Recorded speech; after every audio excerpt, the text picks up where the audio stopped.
हरे हरे हरे राम राम राम राम हरे हरे हरे कृष्ण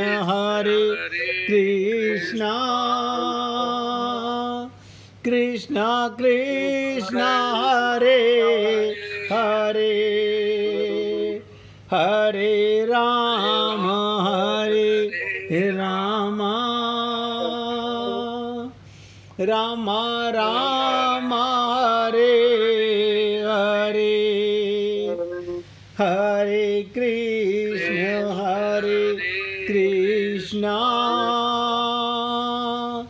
कृष्ण कृष्ण हरे हरे हरे राम राम राम राम हरे हरे हरे कृष्ण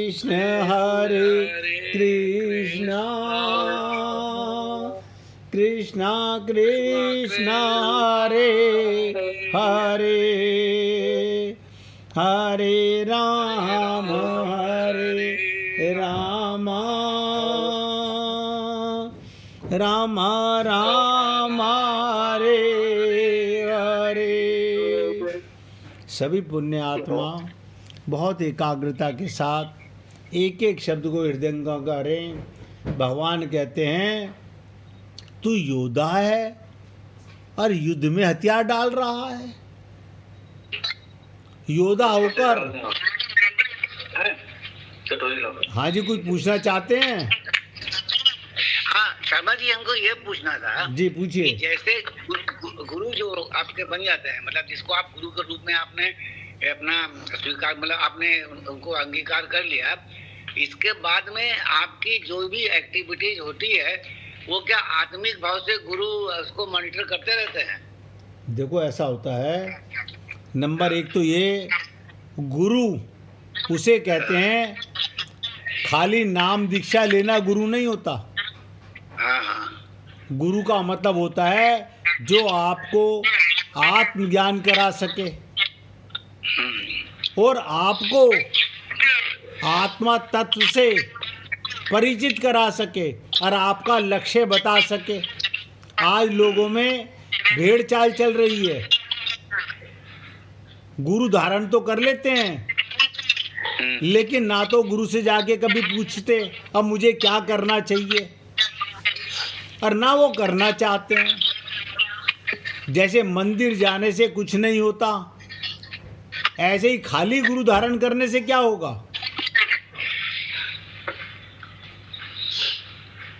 आप सोचिए, यही अर्जुन गलती कर रहा है। अर्जुन ने थोड़ा, आप अपनी आवाज वॉल्यूम कम कीजिए मिश्रा जी। अच्छा। आपके मोबाइल की आवाज फट रही है, थोड़ी आवाज कम कर लीजिए बस वॉल्यूम से।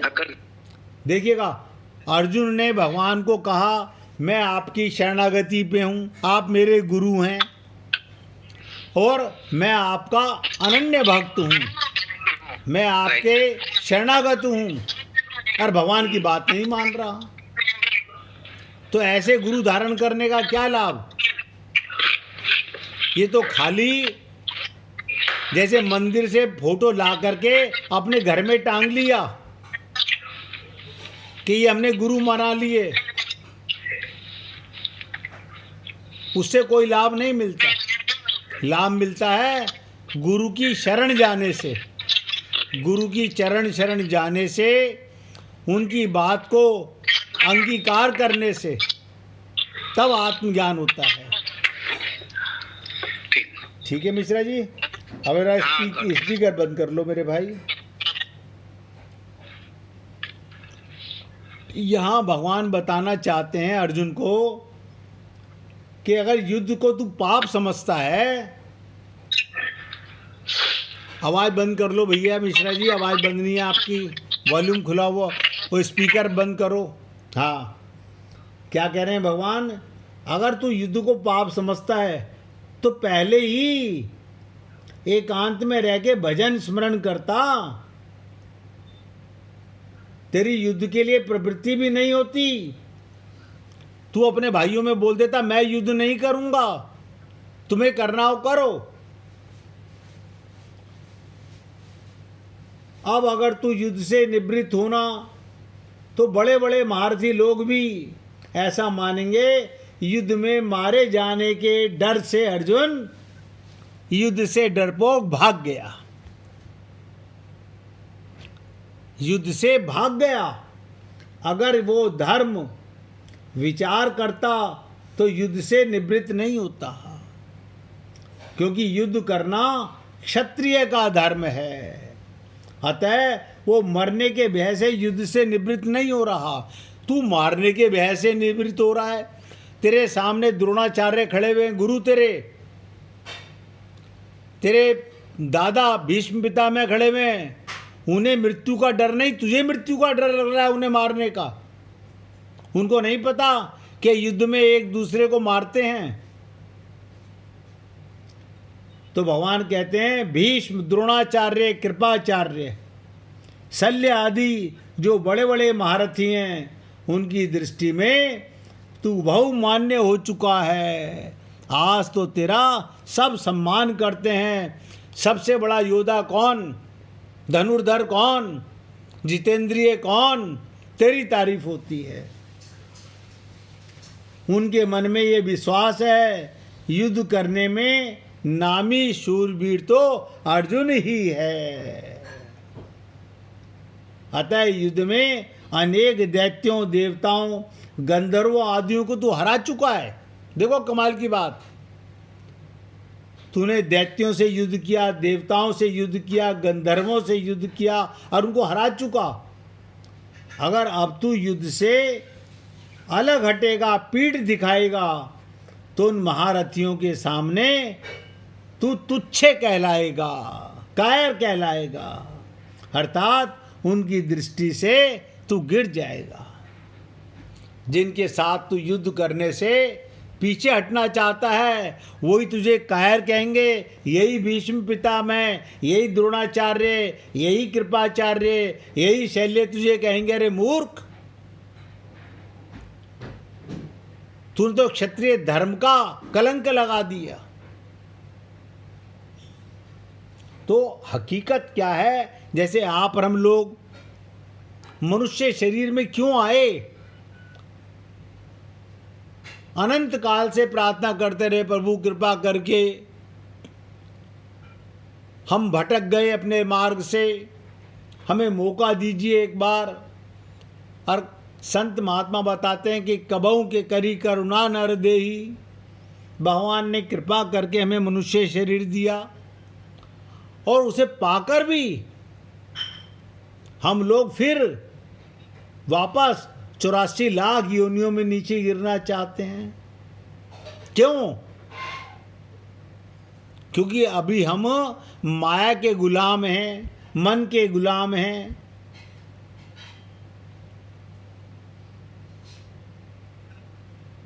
तो जो मैं बता रहा था, प्रभु जी कहते हैं गुरु के पास जाओ, क्योंकि गुरु तो देव ही नहीं वरन वो आत्मा भी हैं। क्या मतलब? तेरे को आत्मज्ञान कराने वाले, उन्हें ही अपना इष्ट देव मानकर, देखिएगा कितनी बड़ी बात कह रहे हैं ये नव योगेश्वर। कहते हैं गुरु को ही अपना इष्ट मानो, उनसे अच्छी तरह से इन धर्मों को सीख लेना चाहिए कि जिस प्रकार का साधन बताएं उसे छल कपट माया आदि छोड़कर, ये 4 चीज़ें नोट करो, जो मार्ग गुरु बताए उसमें छल कपट माया आदि छोड़कर भली प्रकार से करना चाहिए। लेकिन हम गुरु की कभी नहीं मानते। गुरु तो मानते हैं हम लोग, लेकिन गुरु की नहीं मानते, गुरु की नहीं मानते। ऐसे गुरु मानने का क्या लाभ? करेंगे वही जो मेरा मन कर रहा है, मुझे आज यहाँ जाना है, आज मुझे ये करना है, आज मुझे ये करना है। और मैंने कई दिनों पहले आपको सत्संग में कहा था, जैसे एक लड़की एक लड़के से विवाह करती है तो क्या करती है, अपना शरीर उसको सौंप देती है। लेकिन जब हम गुरु के पास जाते हैं तो गुरु को क्या सौंपेंगे? मन बुद्धि का विवाह गुरु के साथ करना पड़ता है। बताइए कितने करते हैं संसार में? मैं तो वही करूंगा जो मेरा मन कह रहा है, मैं वही करूंगा जो मेरी बुद्धि कह रही है। फिर गुरु धारण करने का गुरु पे कोई दोष नहीं है, हमारा पाप है। हम गुरु तो मानते हैं, गुरु की नहीं मानते। तो वो बताते हैं गुरु देवता के समान है, आत्मा है, इष्ट देव मानकर उनसे अच्छी तरह धर्मों को सीख लेना चाहिए। और वो जिस प्रकार का साधन बताएं उस साधन को छल कपट और माया से छोड़कर भली प्रकार से करना चाहिए।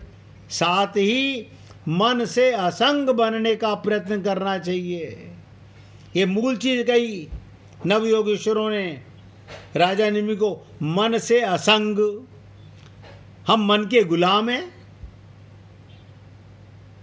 सबसे बड़ी साधना हम आपको बता देते हैं, एक निश्चय कर लीजिए कि दुनिया की किसी भी घटना के कारण मैं अपने मन को विषम नहीं होने दूंगा, उत्तेजित होने नहीं दूंगा। ऐसा निश्चय करके मन की शांति समता बनाए रखिए। यही सबसे बड़ी साधना है। एक स्वामी हुए अखंडानंद जी, वृंदावन में बहुत बड़े संत हुए हैं स्वामी अखंडानंद जी। वो साधना में एक बड़ी अच्छी बात बताई उन्होंने, अपनी बुद्धि में एकत्व का ज्ञान होना चाहिए। क्या मतलब? माया को पार करना हो तो बुद्धि में सदा एकत्व का ज्ञान रहना चाहिए, दृष्टि में समता हो और व्यवहार में असंगता हो। एकता के ज्ञान का तात्पर्य यही, एक ही परमात्मा, एक ही तत्व, सब में प्राप्त, ऐसा जानना चाहिए। मीरा ने अपने गुरु की बात को माना। उसके कुल वालों ने क्या कहा? कुल नाशिनी। देखिए मीरा का अपमान हुआ। उसके कुल वालों ने कहा, क्या कारण था अपमान होने का? मीरा के ससुराल में देवी जी की पूजा होती थी। वो बहुत कहते थे देवी जी के मंदिर में चल, देवी जी की पूजा कर, ये हमारी कुल देवी हैं। लेकिन मीरा ने कहा, मेरे तो गिरधर गोपाल, दूसरो ना कोई। क्या मतलब? जहां देखी तवा परात, वहां बिताई सारी रात। गुरु मिल गए फिर भी भटकाव है जीवन में। गुरु मिलने के बाद भी ये नाक है, ये मन है, ये बुद्धि है, हम झूठे सम्मान के लिए इधर से उधर, उधर से इधर रोज ऐसे ही घूमते रहते हैं।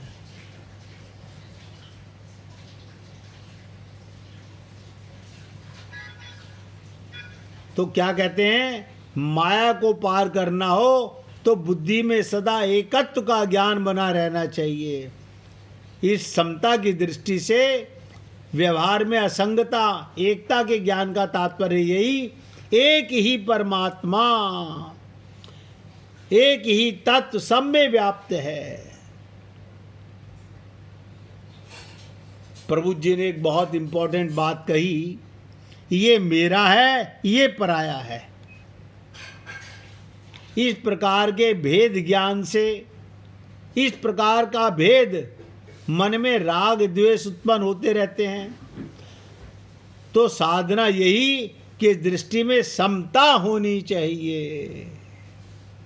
अपने जैसा ही सबको देखना चाहिए और व्यवहार काल में लोगों के साथ असंगता होनी चाहिए। सबके यहाँ जाइए, सबसे मिलिए, खूब हंसिए बोलिए, लेकिन अपने आत्मज्ञान को खंडित मत होने दीजिए, वरना हमारा क्या हाल है, जहाँ देखी तवा परात वहाँ बिताई सारी रात। रोज रोज ये संसार है मेरे भाई माया का, कब तक भटकोगे इस संसार में। लेकिन क्या करे जीव, माया का गुलाम अनंत जन्मों से ऐसे ही भटक रहा है।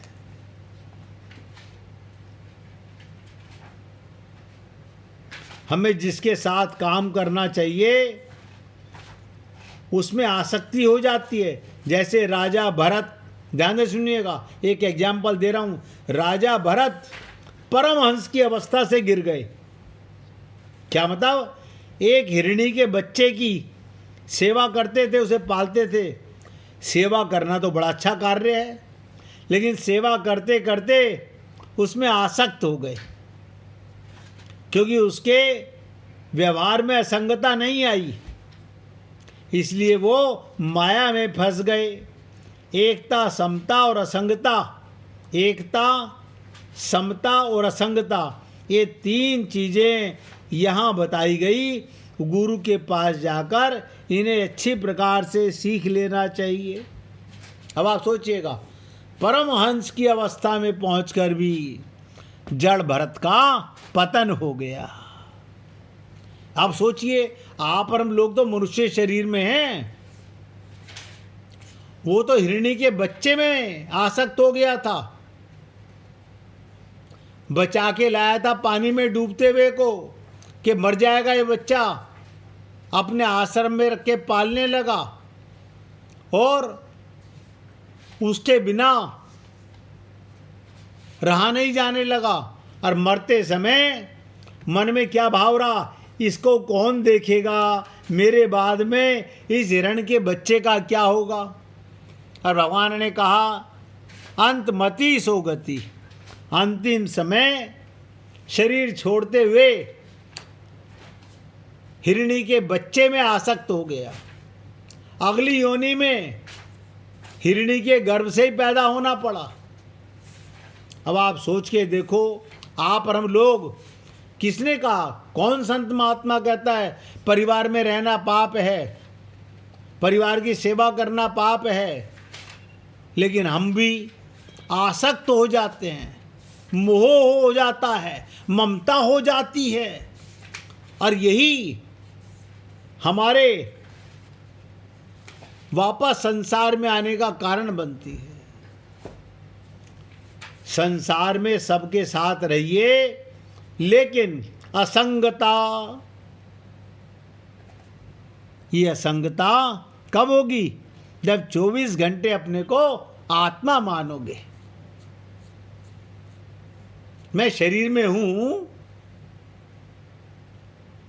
शरीर से इनकी सेवा कर रहा हूं, इनका पालन कर रहा हूं। अब हम लोग तो, आप सोचिएगा, ये तो सत्संग के अंदर सुनने से मालूम पड़ता है, ऐसे ममता मोह आसक्ति में इतनी लंबी लंबी दाढ़ी बढ़ा ली हमने अपने अंदर, इतना उतर चुके हैं कि अब उससे निकलना भारी लग रहा है। इसलिए गुरु के पास जाकर, जब तक व्यक्ति गुरु के पास जाकर इन्हें अच्छी प्रकार से सीख लेना चाहिए। सर्वत्र आत्मरूप ईश्वर का दर्शन होना चाहिए। ईश्वर मेरा स्वरूप और वही सब में है, इस प्रकार का भाव रखना चाहिए। क्योंकि जब हम इस समत्व पर ध्यान देने लगते हैं तो मन सम हो जाता है, यानी एक तत्व ईश्वर सब में है, उसे ध्यान में रखते हुए उसी ओर दृष्टि बनाए रख सकें, तब जीवन में समता आ जाती है। तो ये बात दूसरे नवयोगेश्वर प्रभु जी ने आगे कहते हैं, श्रद्धाम भागवते शास्त्रे, भागवत शास्त्र पर श्रद्धा होनी चाहिए, अपने गुरु पर पूर्ण श्रद्धा होनी चाहिए। यहाँ जो एक विशेष बात बताई गई उसे आप लोगों को निवेदन करना चाहता हूँ। अनिद्रा अनिंदा अन्यत्र वापी, अपने शास्त्र में तो श्रद्धा रखनी चाहिए, लेकिन दूसरे शास्त्रों की निंदा नहीं करनी चाहिए। अपने गुरु को ही अपना इष्ट मानना चाहिए। उसकी शरण में जाकर जो साधना गुरु बताए बस वो आपका कल्याण करा देगी। लेकिन हमारा तो गुरु हमारा मन है, आज यहाँ कल वहाँ, परसों वहाँ जाना है, उस दिन वहाँ जाना है। आप और हम लोग इस मन की मलिनता को कभी नहीं समझ सकेंगे। अब बाकी की चर्चा कल करेंगे। आज आपके साथ 33, 34, 35वें श्लोक पर चर्चा हुई। अब 36वें श्लोक पर कल चर्चा करेंगे। अब वो गुड्डी जी भजन सुनाना चाहती हैं, आप उनसे भजन सुनिए भैया। सुनाइए प्रभु, सुनाइए। मन की तरंग मार लो, बस हो गया भजन। मन की तरंग मार लो, बस हो गया भजन। आदत बुरी सुधार लो, बस हो गया भजन।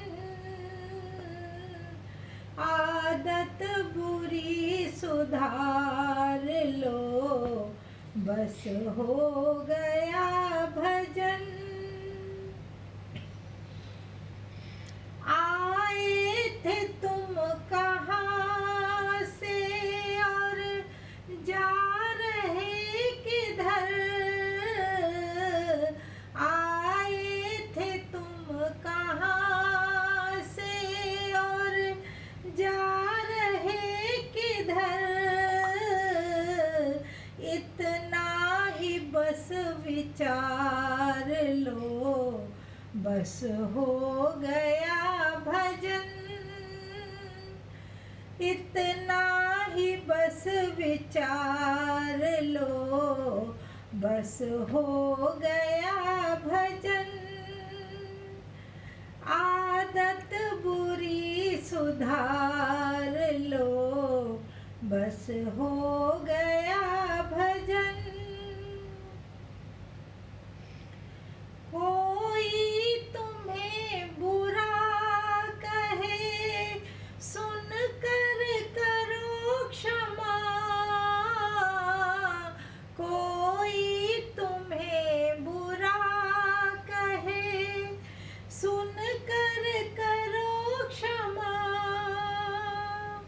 वाणी के स्वर संवार लो, बस हो गया भजन।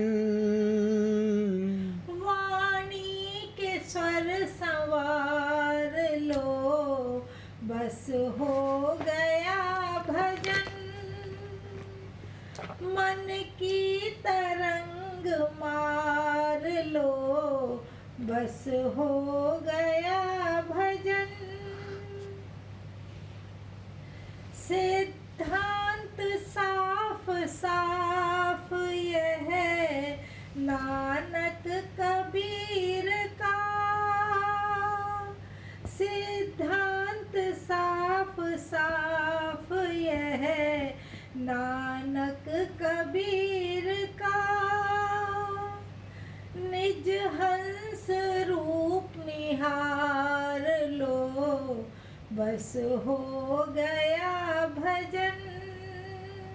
निज हंस रूप निहार लो, बस हो गया भजन। मन की तरंग मार लो, बस हो गया भजन। नेकी सभी के